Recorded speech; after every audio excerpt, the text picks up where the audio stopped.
Hello, Sue. Hi, Maggie. Hi, everyone. Hi, everybody.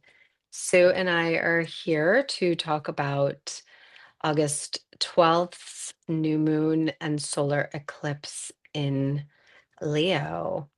In So Leo. this is an intense, energetic landscape that we have been in this August. I mean, we had many celestial events happen.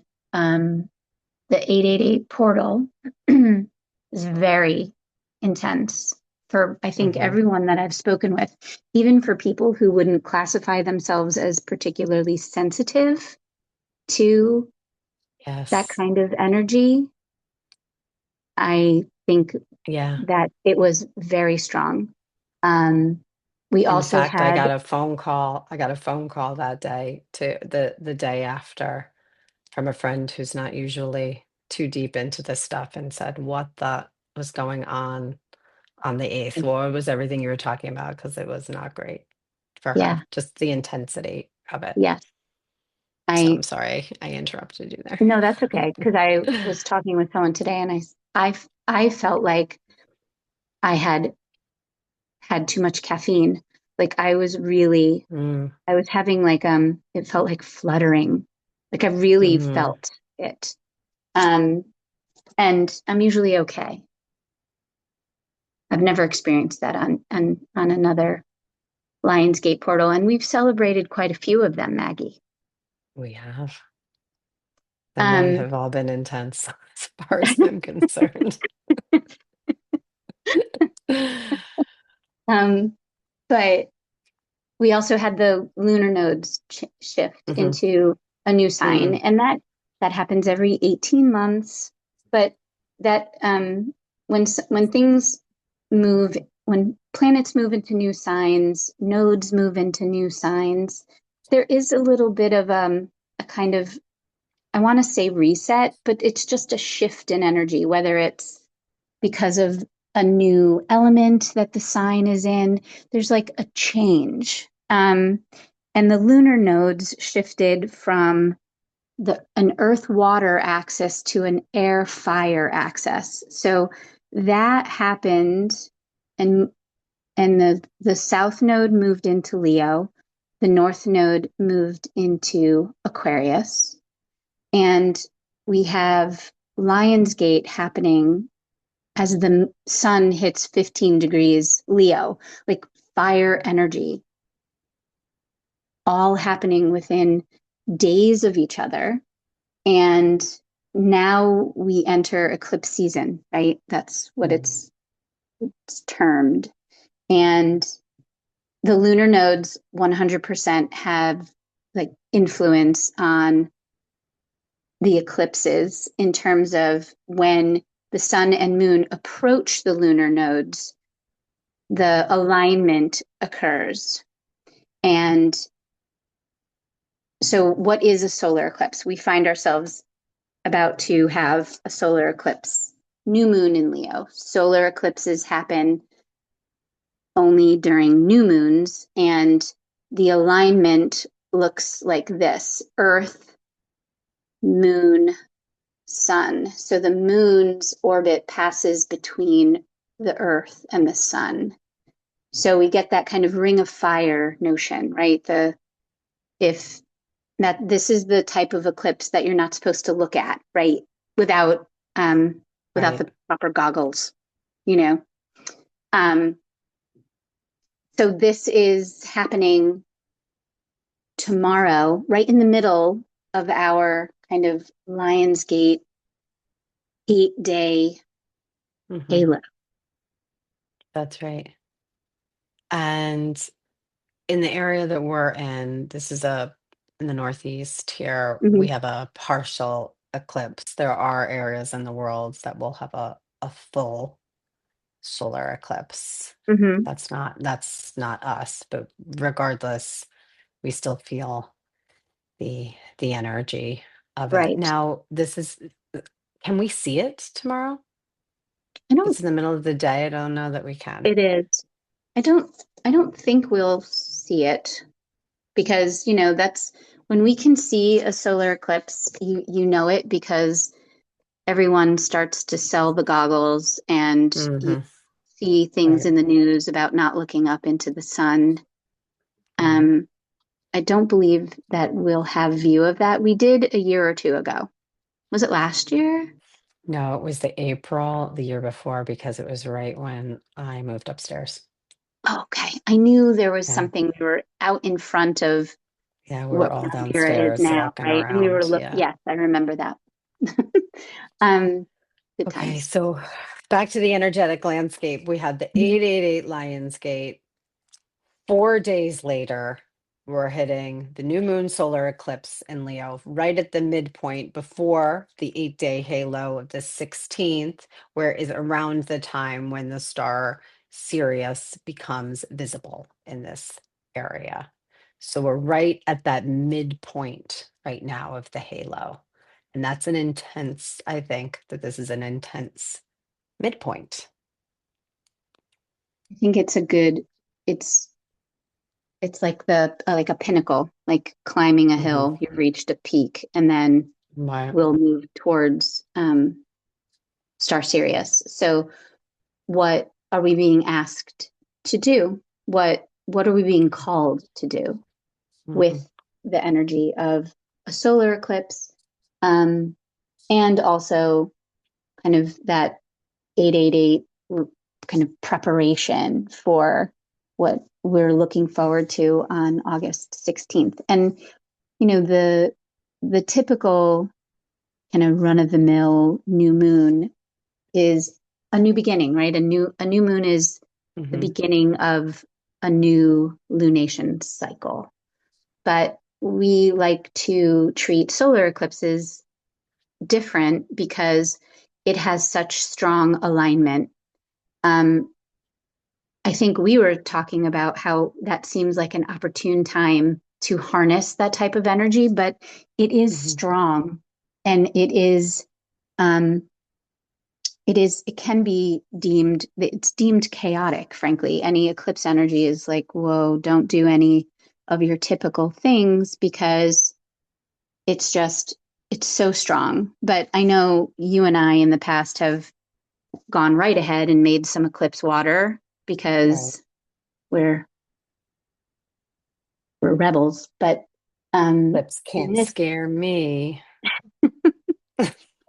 in this particular case, like I'm not suggesting that the energy is run of the mill and not chaotic, but I think because of its proximity to this new lunar node change, there is a call to shed. There is the Mhm, South Node being in Leo collectively, South Node in both our individual natal charts and all of us as a collective. There is there is a need to let something go in order to fulfill our soul's path or to move into any next stage or phase that we're meant to. There needs to be room made.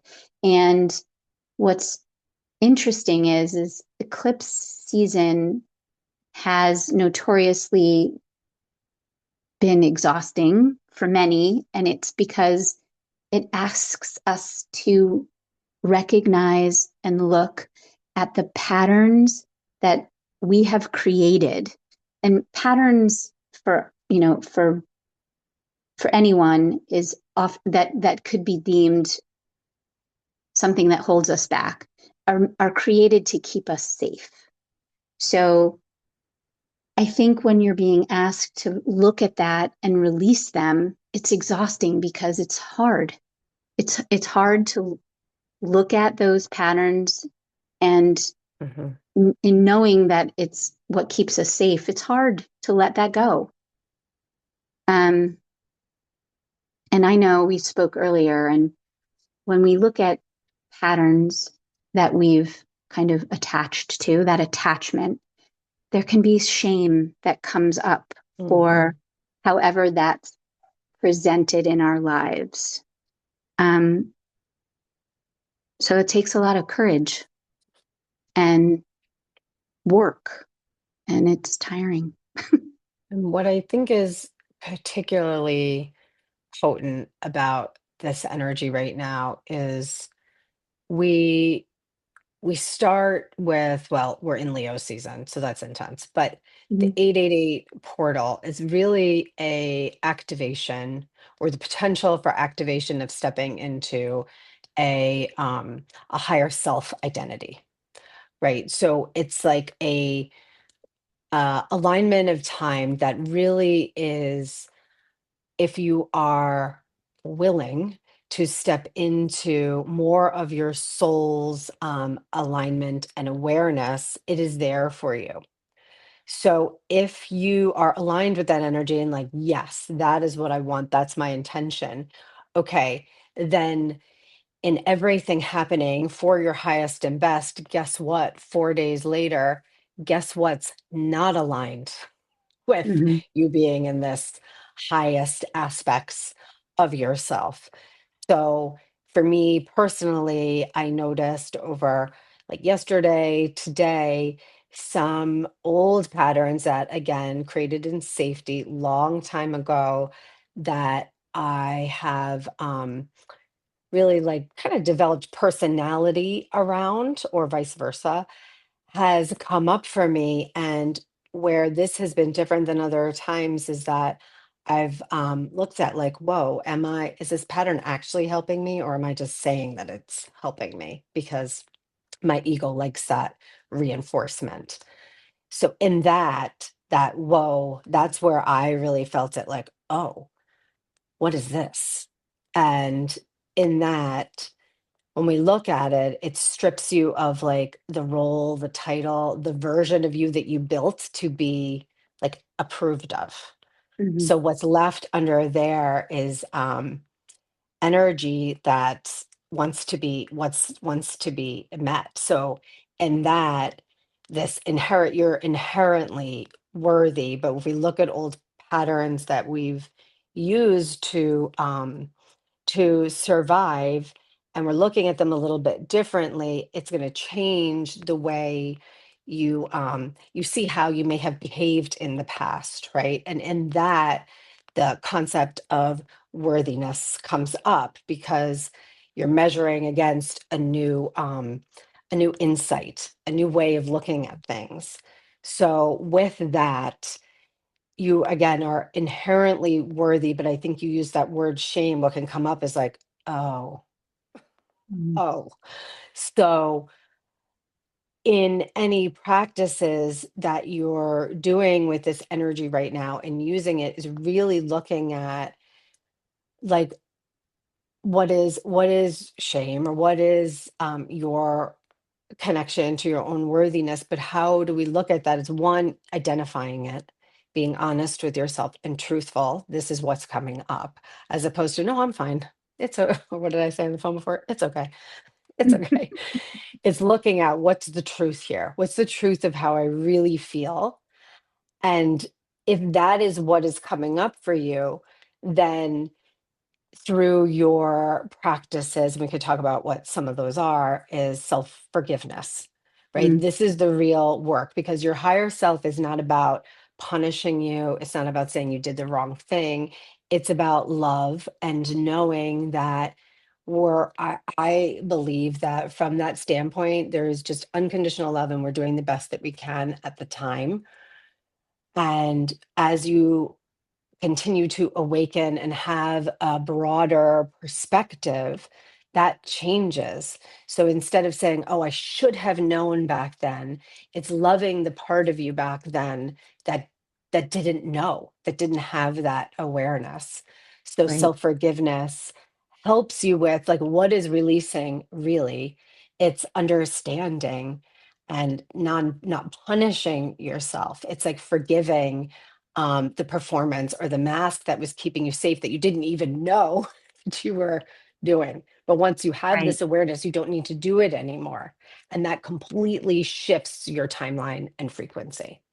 And frankly, kudos and like accolades for being present right now to acknowledge Right. that. Do you know what I Hmm. mean? That um, because I think that's huge.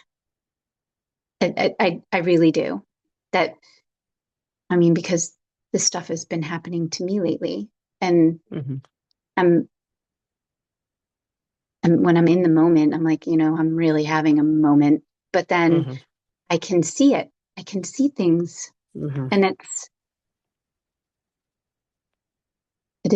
it doesn't serve to kind of stay in that shame Hmm. space. It doesn't serve.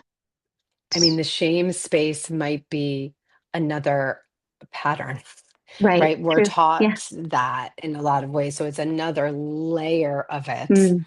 on top of it. Like, oh, you won't do that again if you just beat yourself up enough. But again, bringing in the aspects of the higher self. Clearly, I've been there. Um, the higher self doesn't look at you like that at all. It's again full acceptance, full love, full forgiveness, Mm. full understanding, full knowing that things, for whatever energetic, mystical, karmic reason, play out the way that they are supposed to, even when our mind doesn't understand. So the eclipse, this one particular, what I'm experiencing is that's really come up. So how can you take care of yourself during this? Like, do you need more rest? I was very hermity today, and I really questioned like doing it, but really knowing that I'm doing that in self-love and in self-care. Right. Um, And one other thing I just want to note too, tomorrow on the 12th, tomorrow night is the Perseid meteor shower. Oh, And in this area, you should be able to see it if the skies are clear. and I So think they're supposed to be. Well, by us, they and are. yes, they are. So, although you can't see probably can't see the eclipse, you might be able to see some of those meteors and everything being connected. Um, you could look at it as just almost like a celebration in the sky of looking at this energy. That's how I'm going to look at it. Love it. So some other we were talking to, so we have our 888, like we were doing a ritual, and we Hmm. have a group that's doing it with us for 8 days. Maybe if you're listening, you're doing something on your own, or maybe not. And whatever it is, that's fine. Today's day, if we're looking at the 12th, is worthiness, right? The worthiness was the 12th. Tomorrow, right? For Tomorrow, the right? day, the on the eclipse day, yeah. Hmm. Right. So, looking at that, some other things that you can do to work with this energy is, this is all solar frequency. This is sun. So 528 hertz is a solar frequency. That's an excellent frequency to have on in the background over the next couple of days, just to help to connect and smooth out the connection, working with your solar plexus, of course, your identity, your confidence, your will, being with the sun at sunrise and bringing that energy into the solar plexus can be, very, very beneficial. Nobody likes to hear this, but core work will fire up the solar plexus too. And then, of course, Leo is fire. So, burning release ritual, writing down what it is that you are letting go and simply burning it. And of course, in a safe place as a part of that. And then some of the deities that you could work with, if that's of interest to you, is of course Archangel Michael. He's one of the most recognized archangels. He's the protector. He's usually depicted like with a sword and standing in protection. He's associated with like courage, clarity, cutting through. So he's excellent at helping. If you ask for his support, ask, believe, receive. That's how we work with archangels: ask, believe, receive. So working with him to release the cords on this rather than a slow untangle. This is the time to cut a cord. And Sekhmet is an ancient Egyptian goddess that's part lioness and part sun. She's really fierce. She is one who helps burn away. She's really intense. So if this working with deities or ancient Egyptian goddesses, she could be someone that you could work with or even look into to see if that resonates for you with this. Yeah. And So yeah, go ahead. I think one other thing that seems a little bit more, maybe, I don't know, kind of what's the word I'm looking for? Tangible, perhaps, is maybe participating in our book club. It's the book we're doing on Thursday night is Return to Love. And I would imagine that people would get, even if they listen to the audiobook, that I Mm-hmm. feel like that could be maybe empowering and a way to find that self forgiveness if that is the place that you need to be. Um, I know that I have not quite listened to all of that book yet, so I will Yeah, be well, doing I that. will tell you that this book is one of my favorites. I've come back. It's Marianne Williamson's. It Mhm. might be her first book. Um, it is Reflections on A Course in Miracles. And it's a very easy to read. It's very direct. She gives examples of how to use the content within your life. But the overall basis of it is that, and of course, in Miracles, is that there are only two things: there is love and there is fear. And you are inherently love. So anything that is feels like you're not in love is fear. And she eloquently within this book really talks about how to incorporate that, of course, into your life. And of course, in Miracles is amazing, but it's really